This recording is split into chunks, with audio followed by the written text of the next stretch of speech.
Olá, sejam todos muito bem-vindos ao programa Fiscais da Natureza. Hoje é um programa especial. A gente veio para Vinhedo conhecer o Thomas Sigrist. Ele é pintor naturalista, ilustrador científico e artístico de fauna e diretor da editora Aves Brasilis. Thomas, seja muito bem-vindo. Obrigado. O que é Aves Brasilis? A Aves Brasilis é uma editora que foi fundada em 2003 com a intenção de publicar livros e obras de referência sobre fauna brasileira.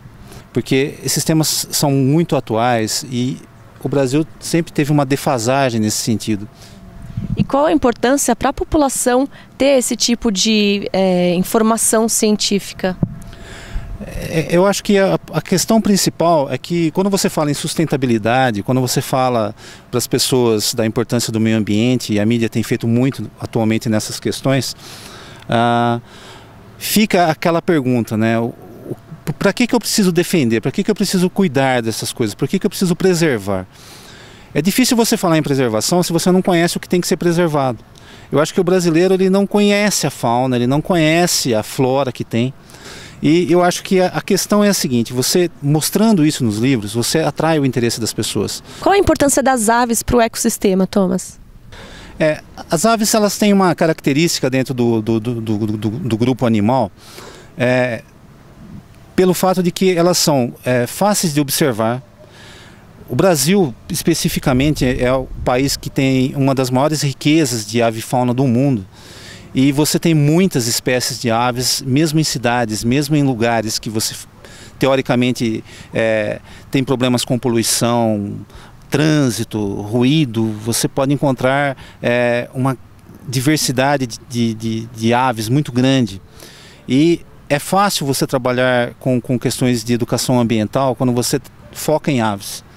Elas, por outro lado, são animais que apaixonam as pessoas. Elas cantam, elas são bonitas, as pessoas se interessam por esse tipo de animal e existe um interesse muito grande por parte da população.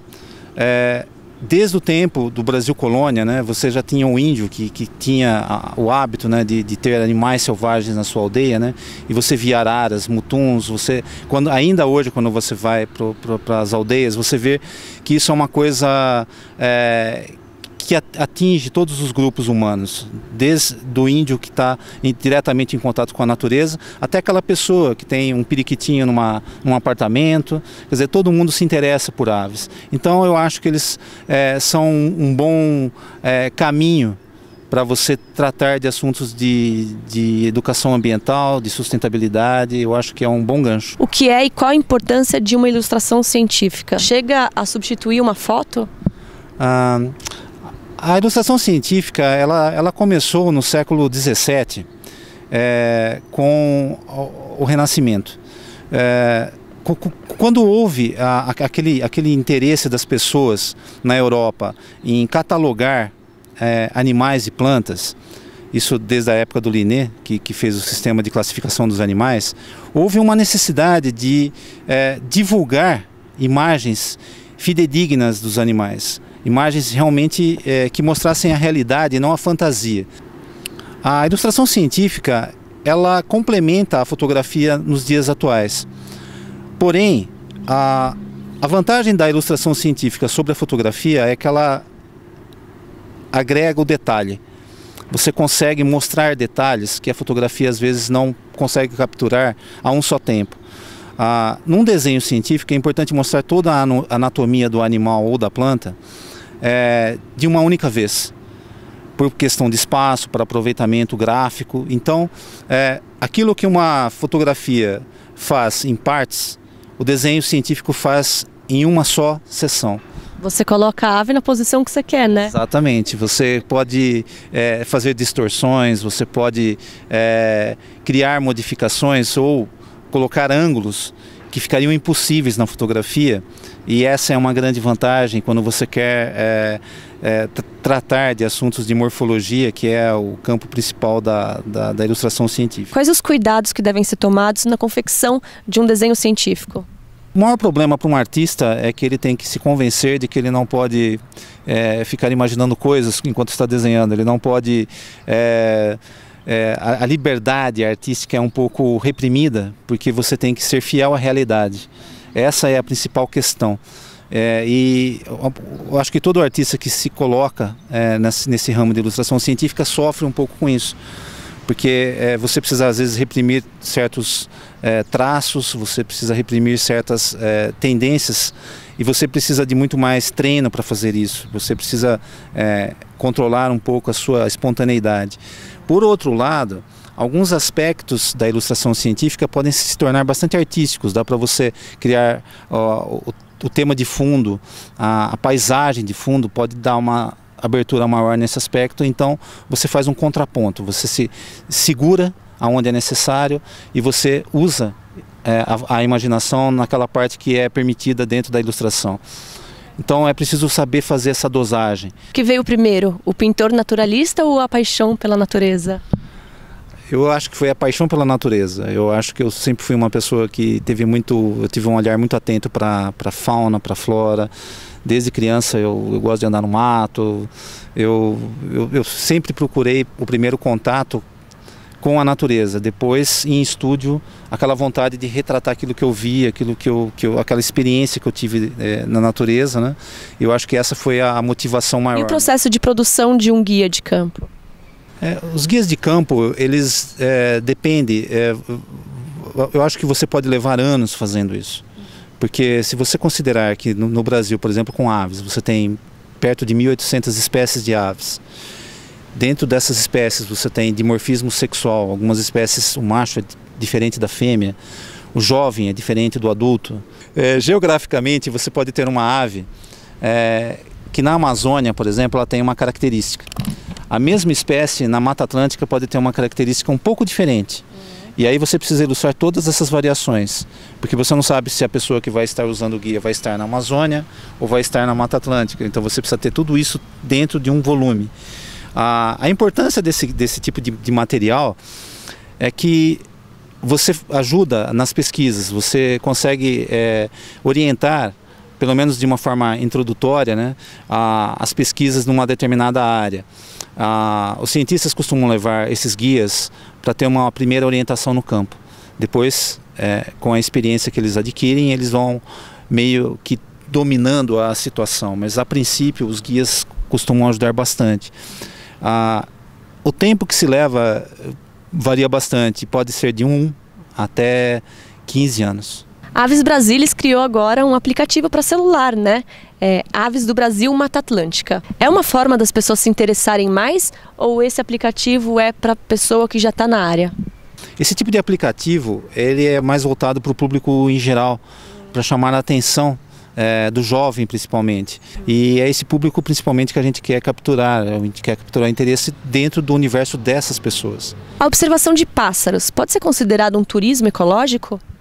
Sim, a observação de aves ela é uma atividade que se torna um hobby para a pessoa gradualmente.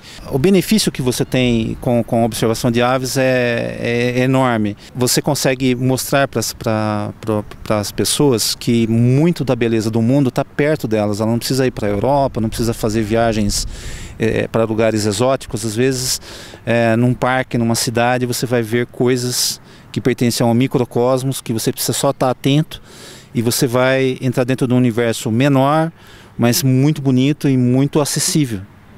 Pelo contrário, a gente recebe muita visita de estrangeiros para observar as nossas aves brasileiras, né?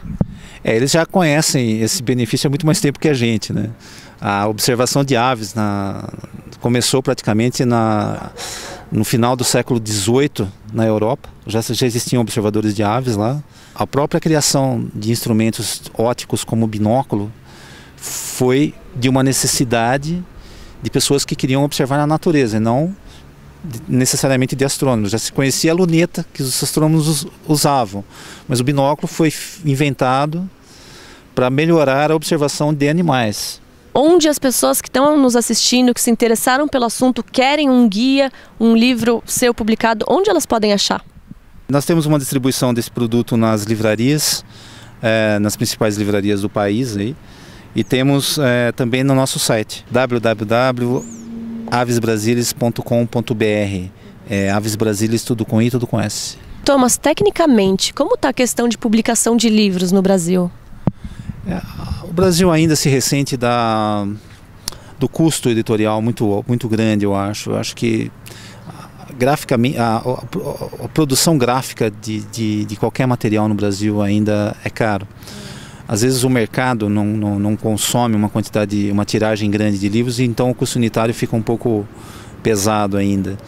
Mas com o apoio de leis de incentivo, como a Lei Rouanet ou Lei de Incentivo à Cultura, né, é possível que haja parceria do setor editorial, o governo federal e empresas que possam estar trabalhando juntos, né, para a produção de obras importantes para a sociedade brasileira. Acho que ciência, cultura, arte, tudo isso faz parte do interesse da sociedade, e vários segmentos podem trabalhar nessa direção. E nós temos tido algum sucesso, ou até bastante sucesso, com essas parcerias, né? E trabalhamos com várias empresas, né? No momento a gente está fazendo um livro com o suporte da Tetra Pak, que é um patrocinador que se interessou por um projeto que nós desenvolvemos para produzir um livro sobre mamíferos brasileiros. Também, no momento, estamos produzindo uma obra de referência sobre aves de Mata Atlântica, né? Com o patrocínio da Companhia Brasileira de Metalurgia e Mineração, que também apoiou esse projeto, com o apoio da Lei de Incentivo à Cultura, do Ministério da Cultura. E temos diversos outros projetos em andamento, né, que têm apoio do governo federal e devem sair em breve por conta dessas parcerias. O que uma empresa ganha quando ela patrocina esse tipo de projeto? Eu acho que a questão maior, o interesse maior das empresas é em fomentar a produção cultural do país. E eu acho que o setor privado vê essa necessidade do setor cultural e cria uma certa simpatia por essa causa, né? Porque também isso faz parte da sustentabilidade, que é uma tendência das empresas atuais. Muito obrigada pela entrevista, Thomas. Adorei o bate-papo aqui, adorei o conteúdo. Parabéns pelos seus livros, pelas suas publicações. Boa sorte para você, e quando tiver um novo livro aí, me avise que a gente faz questão de divulgar. Eu que agradeço, obrigado a vocês, o trabalho de vocês aqui pela divulgação. Eu acho que a mídia tem um papel fundamental hoje nessas questões de sustentabilidade, e eu acho que aqui também é o caso de uma sintonia de interesses que também leva a essa questão que nós estamos falando. É importante divulgar para a sociedade todas essas ideias, todo esse esforço que é gerado na sociedade para que a gente construa um mundo melhor aí. Com certeza. Obrigada a vocês que assistiram também o programa. Quem pegou a entrevista pela metade, entra no site fiscaisdanatureza.com.br. Lá você acha essa e muitas outras entrevistas também, tá bom? Um beijo, fiquem com Deus e até a próxima.